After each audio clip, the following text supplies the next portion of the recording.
Amen. So Ecclesiastes chapter 2 now, as we studied the first chapter just a few weeks ago. We'll pick up in chapter 2, verse 1. We'll read, and that'll give us a bearing, and we'll go from there. It says in Ecclesiastes 2, verse 1, I said in my heart, come now, I will test you with mirth, joy. Therefore enjoy pleasure, but surely this was also vanity. I said of laughter, madness, and of mirth, what does it even accomplish? And in verse 3, I searched in my heart how to gratify my flesh with wine, while guiding my heart with wisdom, and how to lay hold on folly, till I might see what good for the sons of men to do under heaven all the days of their lives. So it's important to remember that the author of this book is King Solomon, and he has a realization in his lifetime that is profound. He realizes that the position that he holds as the king in Israel and the status that he has in life is far beyond what most people will ever have. He realizes that. And so he takes that opportunity with this high status of power and wealth and wisdom and all these kinds of things that he has at an extraordinary kind of level. And he realizes in a way he's sort of the supreme version of what a man is and can become. That being said, he said, I'm going to take it upon myself to live life, quote unquote, sort of to the fullest. I'm going to live life to the fullest. I'm going to maximize the human experience in a way that only I can with the resources that I have. And so we saw it last week. We see it throughout the book. He constantly comes back to this guide where he's going to do whatever seems right to him to bring about fulfillment in his life.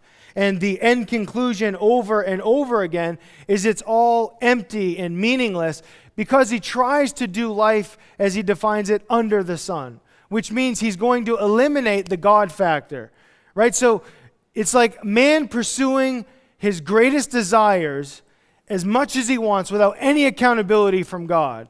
You could say he's trying to do it as an atheist, so to speak.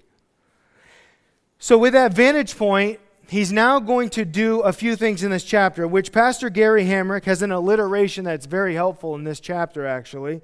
He says that Solomon participates in the pleasure hunt, the measure hunt, and the treasure hunt.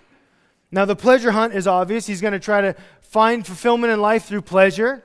We'll read on in a few verses that he's trying to find fulfillment in measurement, and that's measuring his greatness, accomplishments, we would say.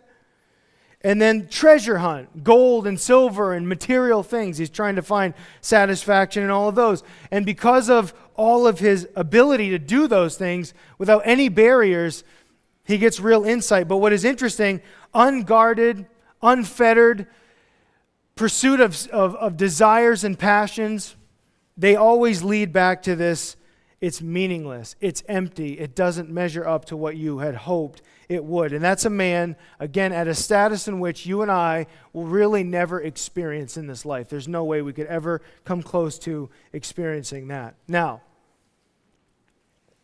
this morning, the first route that he wants to pursue, at least in this chapter, is mirth and laughter, comedy. He's going to find out what it's like to take comedy to the extreme end of things and let that be the guiding principle of life. That everything's a big joke is the idea.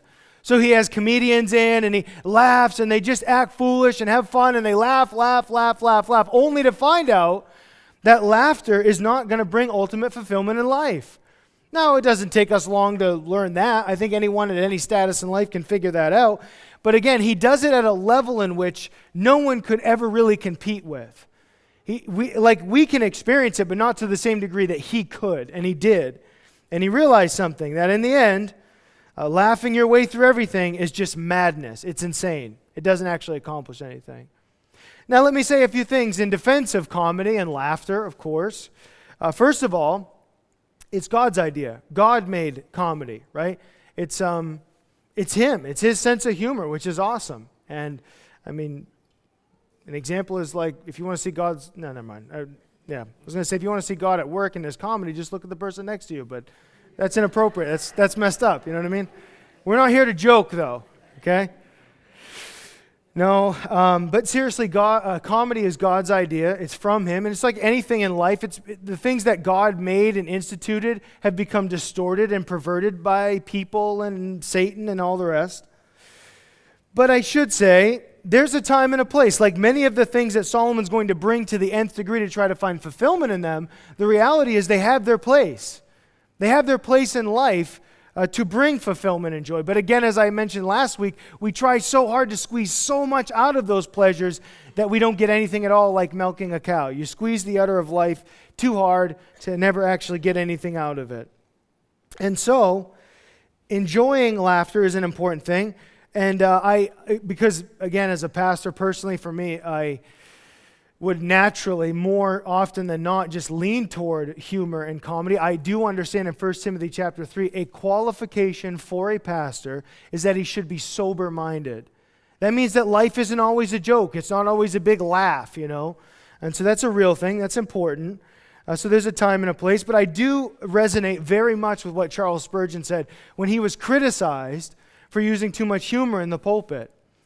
He said, if you only knew how much I was holding back, you would actually commend me. I can relate to that. So if you ever think, man, this guy's too jokey, just know there's a lot more where that came from, you know, holding back all the time. But I will tell you this, that being a pastor, like life in general, there's moments that are very dark and heavy as you enter into people's life with them and experience the suffering and tragedies that they're experiencing, and the joys, of course. But some of you know I've been there with you through some pretty tough, dark, sad times. And so I'm going to share with you one example that how it's not to say, when I say there's a time and place, that's not to say that around suffering and tragedy there's no place for joking. In fact, I'm actually going to validate that I believe that there are appropriate times in suffering and in darkness and in pain where humor is almost necessary. So one of the more recent ones that I was with our head elder, Matt Raleigh, we went to a family that we love very much in this church, and they had, I'll keep it vague, they suffered a great tragedy. And so Matt and I were going, and just the weight of being there with them in that tragedy was coming to bear before we even got there. And so just know, as much as I love joking, my mind isn't like, we're going to laugh and kick it up with them. If anything, if it comes up at all, it does, but it's not on the agenda at all. But there we were, sitting, trying to be, doing what we call the ministry of presence, just being there for people in their moments of grief and tragedy. And I should tell you that this circle of people is truly the brightest and truest group of Mainers you've ever seen, okay? What I mean by that is our skin color is white, for sure. Blanco, pale, Mazungu, the Africans would call us, okay? And we're there, and it's important you know that. We're all white, and we're Mainers. And the topic comes up that Matt is about to have a baby. Matt is going to have a miracle baby. We all prayed, and just before Christmas a few years ago, I remember it was so incredible that Matt's going to have a baby. And Matt and Haley were just so ecstatic about that. And so we're talking about that, trying to, just navigate that and talk about that for a moment. So I just felt led to tell everybody. Because Matt's holding the card close to his chest of the name of the baby, which that's fine for everybody else, but I'm Uncle Greg. That drives me crazy. You know what I mean? Uncle Greg gets to know. No, Uncle Greg doesn't get to know. Does Pastor Greg get to know? No, he doesn't either. Okay. So I'm like, here's how I work. I'll figure it out. I'll just figure it out. So I'm telling these people how it evolved. How I figured out the name of Matt's baby without him even telling me or giving me any hints. I said I used psychological, you know what I mean? That's what I did. I just tripped him right out, man. And I got in his psyche. And here's what I did. I said, when I said the name, he couldn't help but panic. He freaked out. He knew I got it. And so I said, folks, he's named his son Saquon. And you'd have to be there in a way. The way that landed was so perfect because we're all Mainers. We're all looking at Matt, who's the whitest of us all. And he has named his son Saquon. And just the way that this is in a moment of great tragedy and grief. We all started laughing, and then we started laughing about our laughing. The Saquon thing has gotten so out of control. Multiple times, I still call the boy Saquon. Multiple times people have said, they'll refer to baby Lincoln. I'm like, who are you talking about? They're like, Matt's baby. I'm like, oh, Saquon. So anyway, Uncle Greg will always call him Saquon because of the bitterness of not knowing his name. But anyway, the point is just being able to do that with people. And Matt and I and others of us have been in hospital rooms and just to drop a joke at the right time, it's like so alleviating. It's like Proverbs 17:22 says, laughter is medicine for the soul. Now, not all laughter is bad. Obviously, that's the point. But when you try to find the ultimate fulfillment in life by just being a goober, it doesn't do the trick. It's too much. It's madness, as Solomon says here. It's madness. And that being said, again, appreciate the level in which we can appreciate comedy, but taken too far, it's a tragedy. And we see that with some of the greatest comics that we know in our lifetime. Robin Williams, of course, and the way that he ended his life. And people, I'll quote Jim Carrey in a few moments and the depression that he's lived through. It's just there's a dark side to try to hide behind all the laughter and the jokes. In fact, sometimes the people that are the funniest or degrading on themselves, they might have a very dark, broken heart behind all of that. So Billy Graham in his book, The Secret of Happiness, shares this story of a disturbed patient who consulted a psychiatrist for help. He was suffering from deep depression, and nothing he had tried could help. He woke up discouraged and blue, and the condition worsened as the day progressed. Now he was desperate. He couldn't go on this way. So before he left the office, the psychiatrist told him about a show in one of the local theaters. It featured an Italian clown who had the audience convulsing with laughter night after night. The doctor recommended to the patient that he should attend the show, and it would be excellent therapy to laugh for a couple hours and forget all of his troubles. Just go ahead and see that Italian clown. The man hung his head and said, I am that clown. I am that clown. Just go see the Italian clown. I am the Italian clown. So laughter does not solve all of life's problems, obviously. We're just going to brush on this, but this could be take the rest of the time. He said he went to gratify his flesh in verse 3 with wine. Alcohol. So he's tried comedy, he's going to try alcohol, he'll try sex, he'll try pleasures. But he says, interesting note here about the alcoholic attempt, or in those days, drugs. He's going to try them, but he says, I kept wisdom about me, which is to say, I wouldn't allow myself to become addicted to it, because he knew that it was intrinsically foolish to become addicted to alcohol and drugs. And unfortunately, some of us in our paths have not had the fortune of having that kind of wisdom to understand that addiction will lead nowhere good or wise. But Solomon was wise enough to endeavor to do that. There was a guy on the famous Joe Rogan podcast that I have not been able to allege if this is true or not, but he was on the podcast and said he was getting hooked on meth so that he could prove how easy it was to get off from it.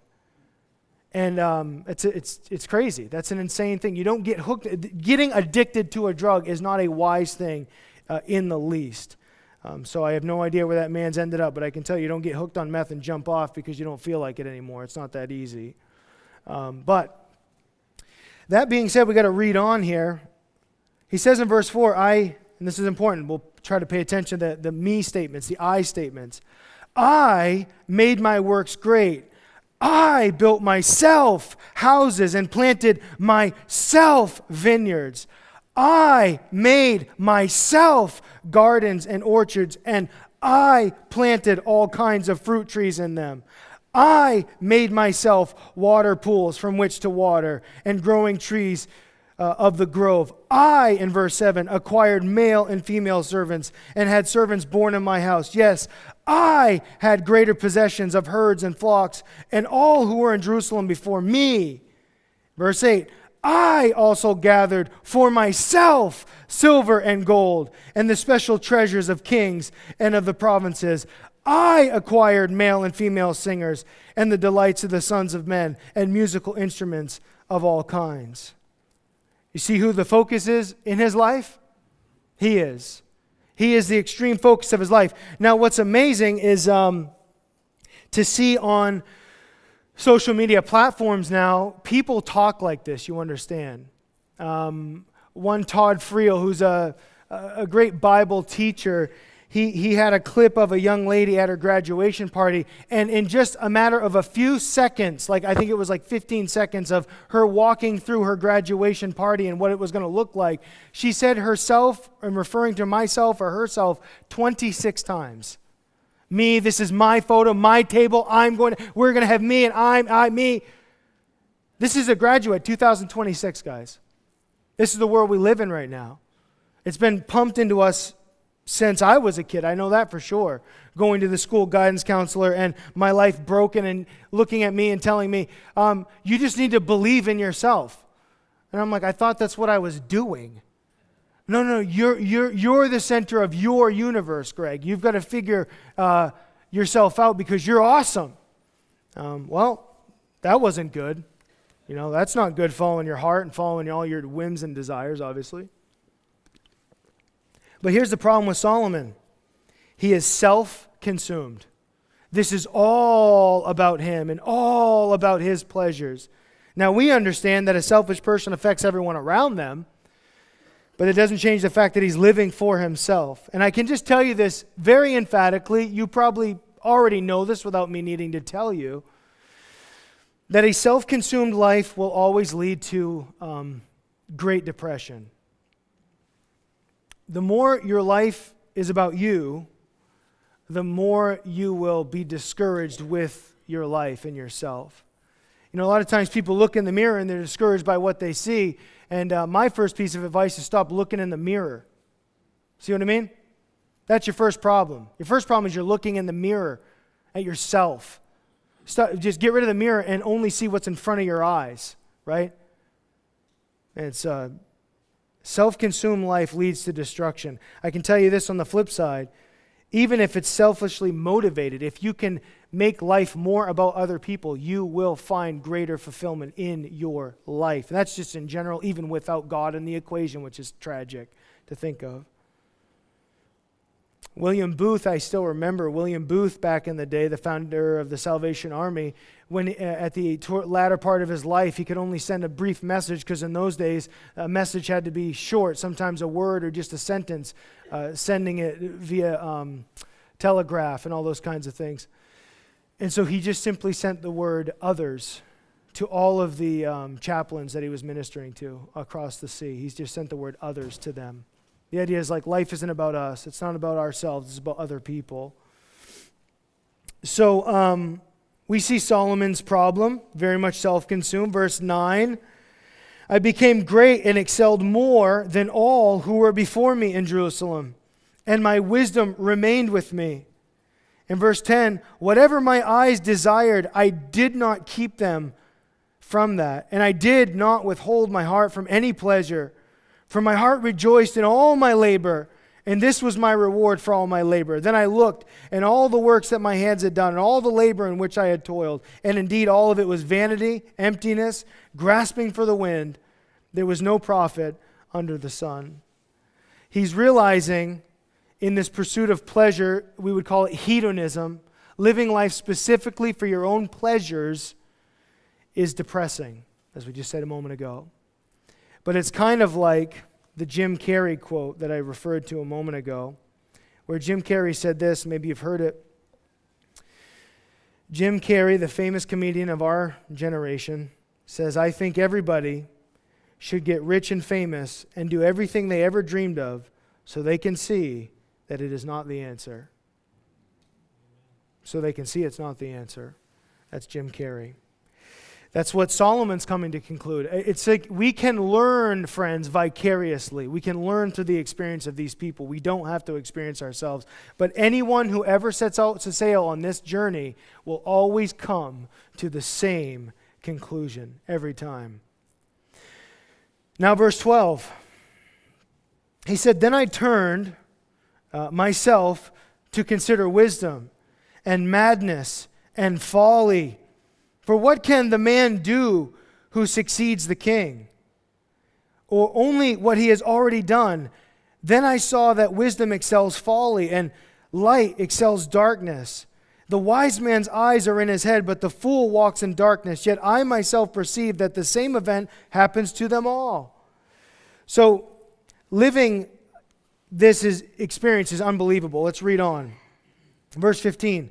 "So I said in my heart, as it happened to the fool, it has also happened to me. Why would I then, more wise? Then I said in my heart, this is also vanity.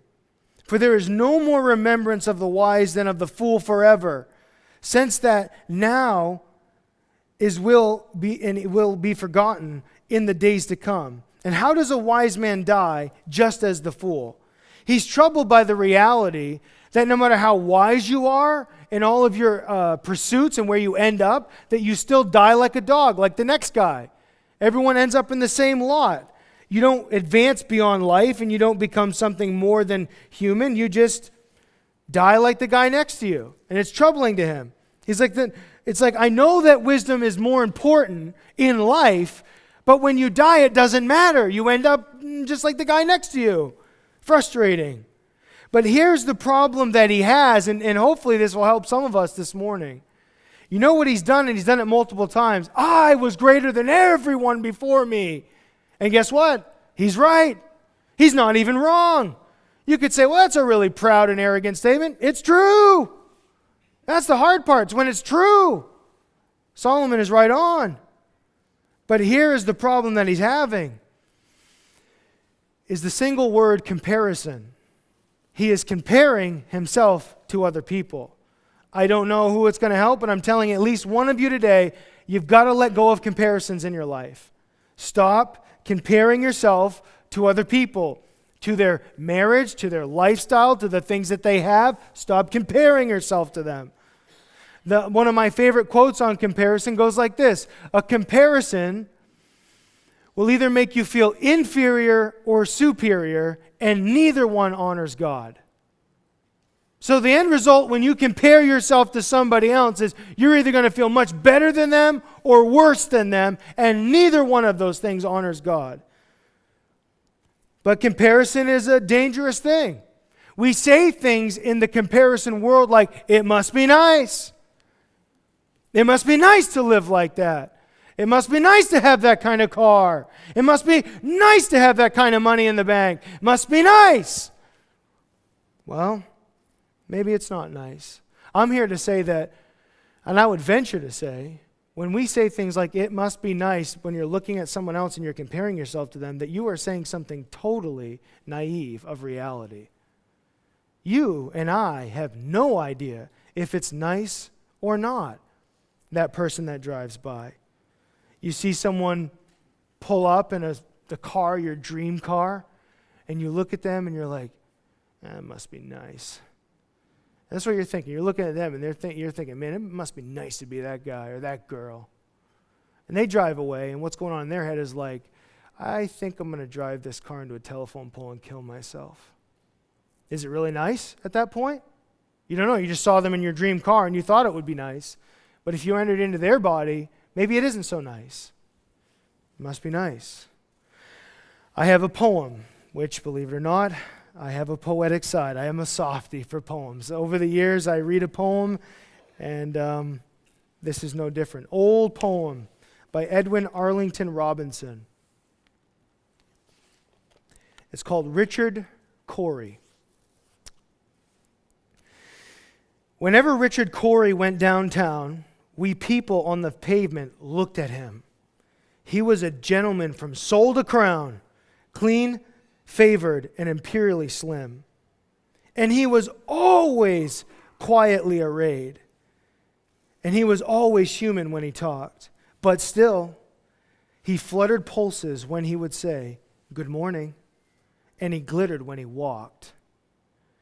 And he was rich, yes, richer than a king, and admirably schooled in every grace. In fine, we thought that he was everything, to make us wish that we were in his place. So on we worked and waited for the light, and went without the meat and cursed the bread. And Richard Corey, one calm summer night, went home and put a bullet through his head. You really want to compare yourself with other people? You want to just do the superficial thing and just daydream about what that is? Because I know what it's like, and I'm sure some of us, or maybe many of us, know what it's like to see behind the scenes in someone's life. Listen, guys, I was a drug addict, loser teenager. Graduated high school because I just saw the man the other night. Monday night of last week, I saw him, my math teacher in high school at the Christian school. Going into that senior year, there was no way Greg Huston was going to graduate. Could barely read. And I had taken pre-algebra on purpose since I was in 8th grade. I'm going into my senior year having taken nothing but pre-algebra. I'm actually pretty decent with a calculator now, just so for what it's worth, if you want some qualifications. But they said, "You're going to skip all the other maths. We're going to put you in algebra 2. I said, hold on, time out. I'm trying to be Christian right now. Pre-algebra means I haven't even done algebra, and then geometry, and then algebra 2. Yeah, we're putting you in algebra 2. I wanted to be in pre-algebra because I'm stupid.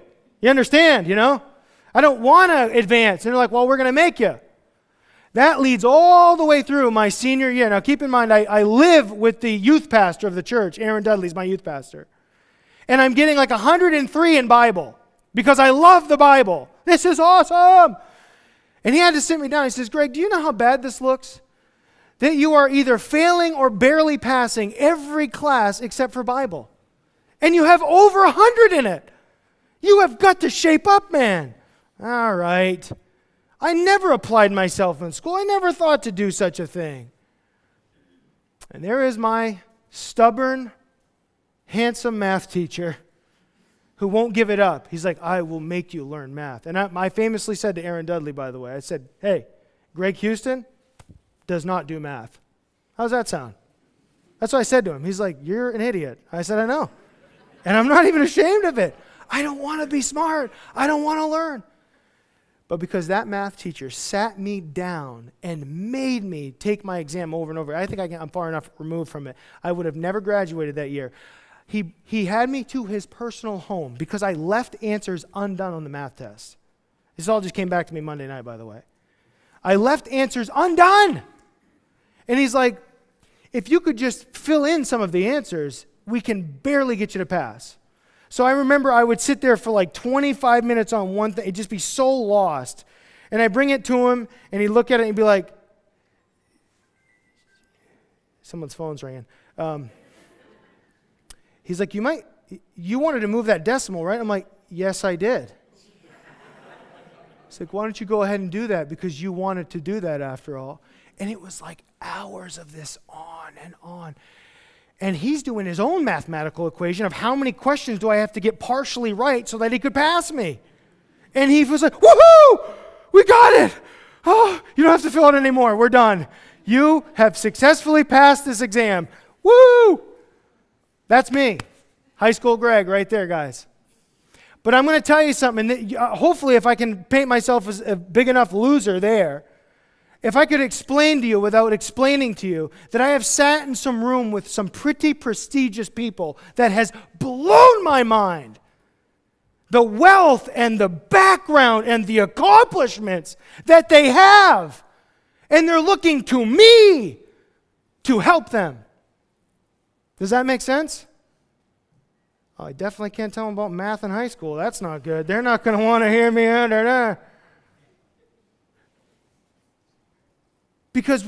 But my point in saying that behind the scenes of these successful people, "Oh, if I could just be like that person that lives on that island, that would be miserable."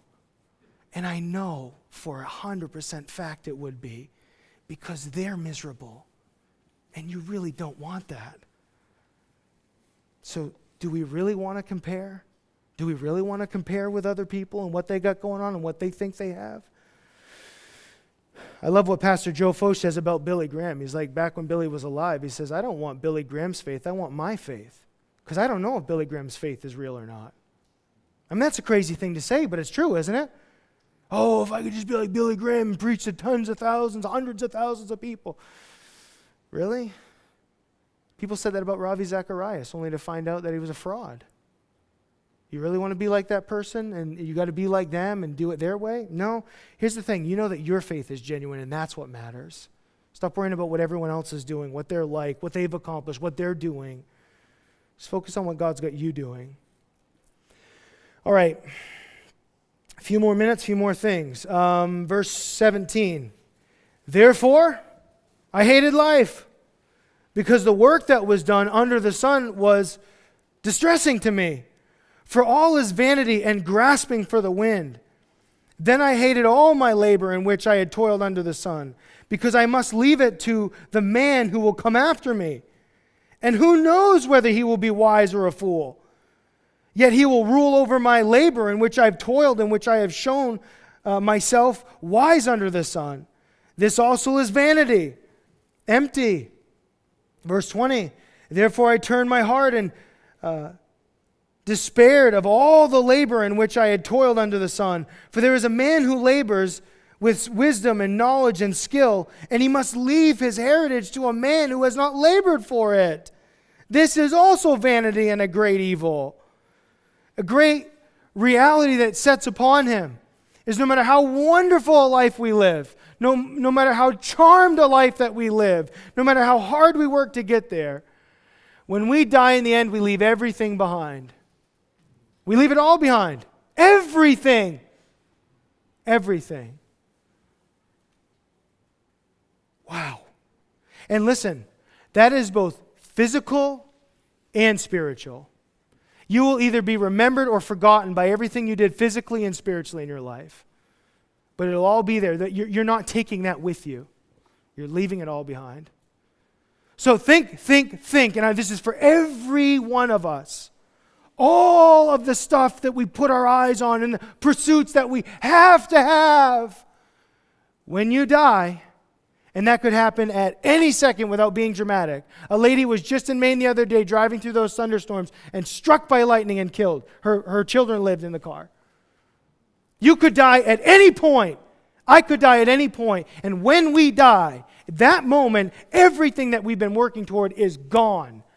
We are done with it. And someone else inherits it and takes it on. Whether it's debt, whether it's wealth, whether it's property, whether it's vehicles, whether it's toys, boats, whatever. Whatever it is. And Solomon, realizing all of this, he's like, I hate life.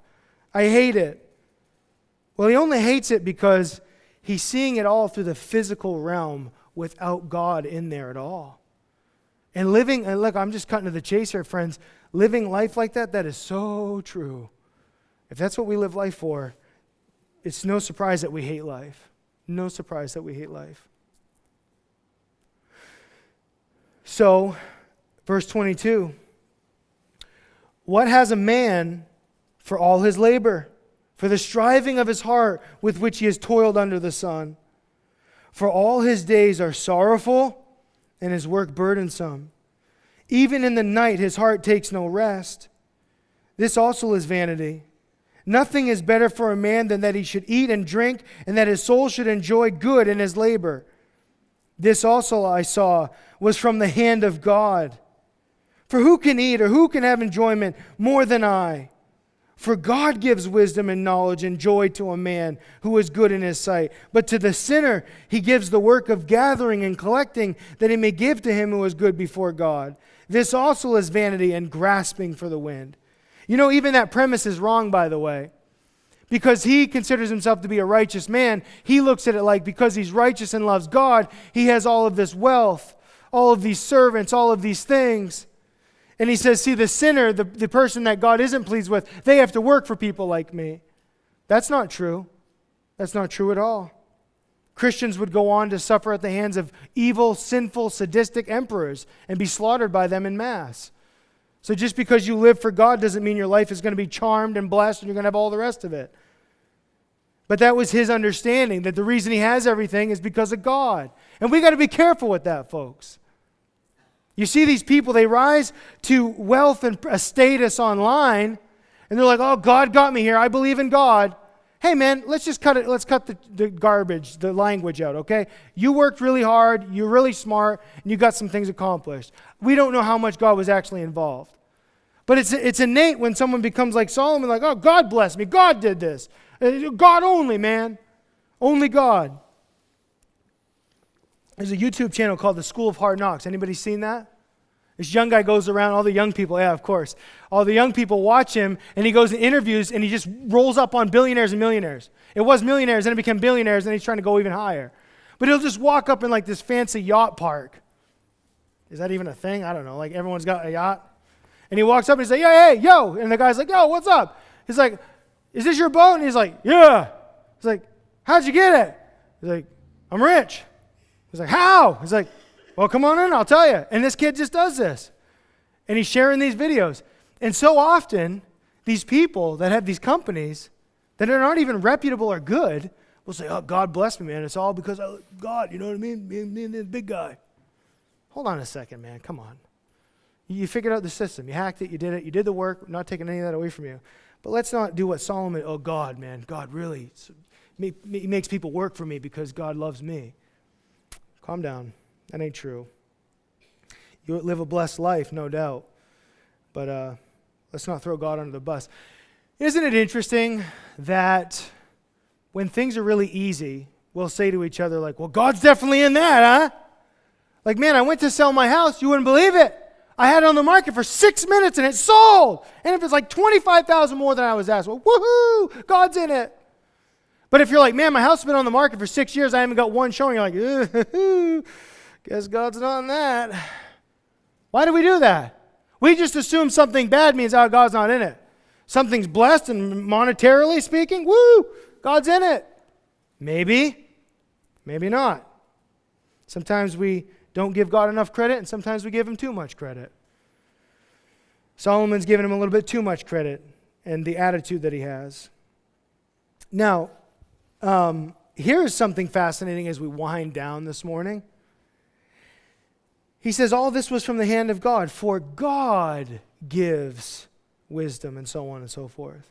I said this last week, I say again. How interesting that a man who wants to try to define life without God can't help but bring up God every time.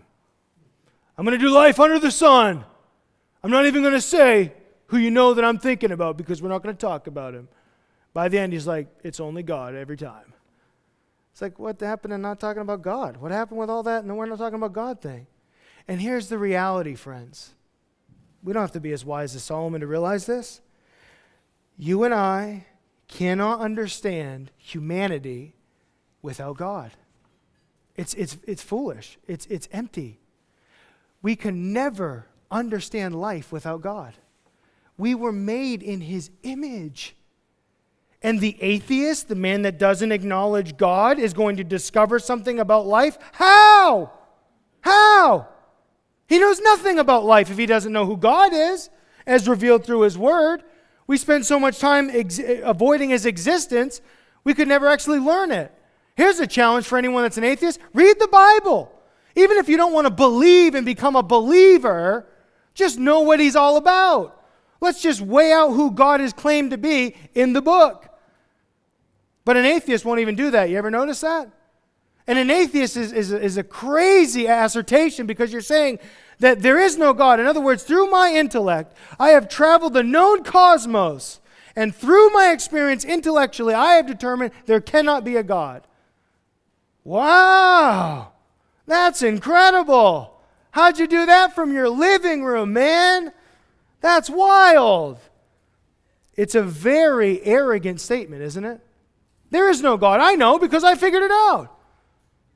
All the while, God has a book here for us that he sent, a text message, right? A big old text message to us. about everything he is and who he is and what he's done and how he works with people and who we are. Who we are. We can never understand who we are as people without God. I could say that 1,000 different times and it would never get old. We can never understand. We can never understand.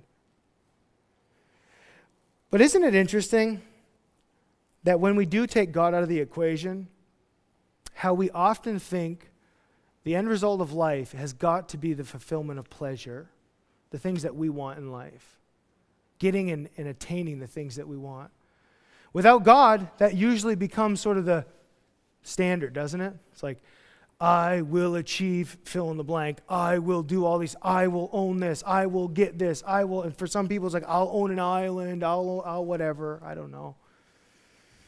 I don't know why I brought up the island thing. If there's someone in here that owns an island, please talk to me afterward. I'd like to get your phone number. No, I'm just kidding.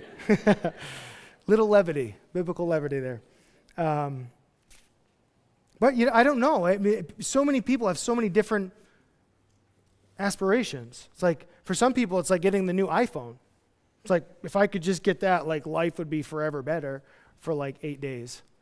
And then it would I need the new one again because they just did a new promo deal. It's like, yeah, it's really not going to do it. I have one last thing I wanted to share with you, reading-wise.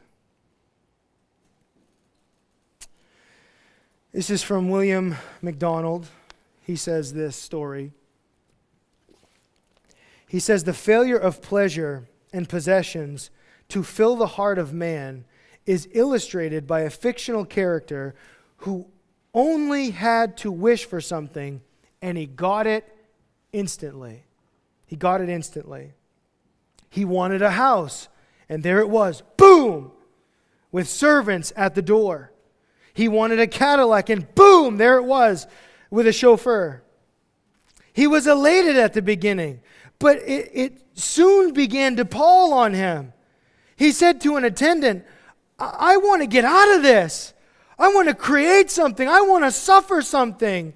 I'd rather be in hell than be here. And the attendant answered and says, where do you think you are? See, we think that we get to Pleasure Island and that's the last stop of life, isn't it? We'll get there. No more 9 to 5. No more grind. Just kicking back and enjoying life. And then you're like, I want to get out of here. I'd rather be in hell. You're in hell. You have everything you want. You're in hell. That's the sobering thing, friends. That's the reality of life. If there's one thing about Solomon's journey in Ecclesiastes, it's that we can learn the meaning of life and the things that actually don't fulfill and satisfy in life. So let me say probably the most important thing today, and then we'll pray, is the only way to have true peace and satisfaction, the only way, is by having a right relationship with God, and that is only through the work that Jesus Christ did on the cross in dying for our sins. Simply said, the only way you'll have peace and satisfaction in your life is a personal relationship with Jesus Christ. That's it. That's it. No other thing. Look, I'm saying it to myself. I'm saving us all a lot of time and hassle. Nothing else in this life will fulfill us like that. If we truly surrender to Jesus Christ in our lives and we say, whatever you want, wherever you want, whenever you want, Lord, I'm yours, I'm yours. That's what we were made for, by the way, to worship Him. But when we stop doing that and we worship ourselves, we will never satisfy ourselves because the greatest source of fulfillment is our relationship with God. Does that make sense? So let's stop the games. Let's stop the big earth show that we're doing, the big display of all the things we're trying to get and do. Because the moment that we get them, it will not be enough. Guaranteed right here, I don't have any money to give you, but I will give you something. We'll figure it out. But the moment you get the thing you want so bad, watch how fast it gets out of your mind. Watch how fast you don't care anymore. You can spend years and decades trying to get it, and the moment you get it, it's gone like smoke. And someone named Solomon knew that a long time ago, and that's why he would always come back to 40 times in Ecclesiastes, God, the hand of God, God, God. Again, the reason I've sat across from interesting people is not because I'm interesting or smart or influential, but I do know God, and that's what we need when times get really tough. You can't squeeze a dollar bill and it help you anymore. But it's amazing how you can pray and connect with God and it changes everything. It's amazing.